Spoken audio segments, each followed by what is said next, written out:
I want to take a second to talk about the alienation of young white men because I don't think a lot of people take it seriously. When I was in university at the beginning of what you might call the DEI trend, okay? I was in university in 2010 up until 2015. And when I was doing my training for one of my leadership positions, we did this group training where they had a bunch of people in a room and we'd take a step forward or a step back depending on how we responded to certain questions. And the whole point was to show privilege. The whole point was to point out that some of us had more advantages in life than others. But the thing is, there were points where there were certain questions where the people who were running the activity were a bit confused by the way that I stepped, right? So like, take a step back if the main language spoken in your house at events isn't English. Take a step back. Why? Because at the time, none of my grandparents spoke English. My aunt and uncle don't speak English, right? Like, there was at least half of the people in my family at family events who didn't speak English as their first language or at all. Take a step back if your parents are immigrants. Okay. At a certain point, one of the people who was running the event looked at me and said, "But you're white." And I had to take a moment to stop and be like, yeah, but just because I'm white doesn't mean that some of these questions don't apply to me. Now, this was 2010. We were new to trying to talk about privilege, to talk about these things. And so it was a difficult conversation for everybody involved. You know who was the most offended, though? It wasn't the white men in the room. It was the people of color who came up to me afterwards and they were like, this is what people don't get. This is what people don't understand. And we've come a long way since then. Those types of activities don't really happen anymore. But the thing is, can you imagine what that must have been like as a 19-year-old being told that your lived experience was invalid? My dad was not born in this country. Like, I have a different lived experience. We all do.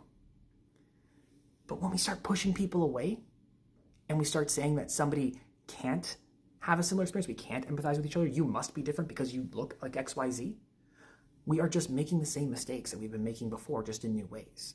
Now, I am not saying, because I know what's going to happen. I'm going to get a lot of people in my comments being like, oh, white guys are so fragile and this and that, blah, blah, blah. Those comments also don't help. When we talk about the alienation of the young white male and why they are turning to conservatives, it's because when they go to conservative circles, when they go to conservative influencers, when they go to conservative events, when they're surrounded by conservative people, those people don't make them feel bad for the way that they were born. And I know what you're thinking. You, as a person of color, as a woman, XYZ, you should also not have to feel bad for the way that you were born. That is correct. But we cannot be applying this, especially to young men. If it's like a 60-year-old white boomer, go nuts. Have fun. Say whatever you want. That person had 60 years to come to terms with their privilege and to try to figure out how to navigate in the world and be a better person. When you're saying it to an 18-year-old boy, they have no idea what's going on. Their brains aren't even developed. The male brain doesn't finish developing until your mid-20s. I didn't feel empathy for the first time until I was like 26. I knew better. I knew that I was supposed to feel a certain way, act a certain way. I understood that certain things were right and certain things were wrong, but I didn't start feeling that emotion, understanding that emotion until I was a lot older. I never was able to watch a movie and put myself in the shoes of somebody else until I was significantly older.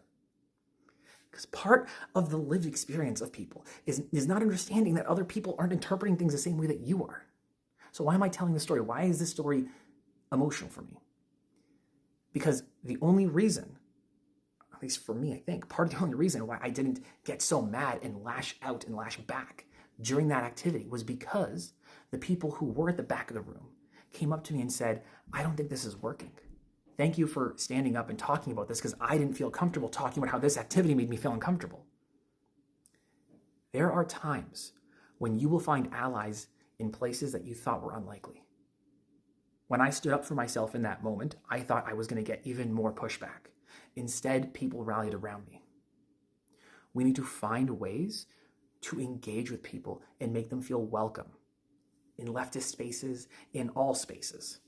Because if we continue to make somebody feel bad for the way that they were born, we are going to continue to enable a cycle of hate and hurt that we do not want in this society. And listen, I am sure that, this is a one-take rant. I am sure that I said something wrong here. I am sure that I explained myself incorrectly or improperly at some point. And there is so much opportunity for conversation and debate down below. Let's talk about it more. But if we can't start to understand that young men who are just coming out of high school and who haven't been part of the patriarchy, haven't been doing anything in their lives to enable things being harmful for other people. Like there could be people who are progressives or people who are just centrist or ambivalent. If we attack them, if we make them feel bad, and especially if they don't have the capacity to understand their privilege, we are going to push them into these alt-right pipelines, and we are going to lose them. We win people over with empathy. We have to lead with empathy.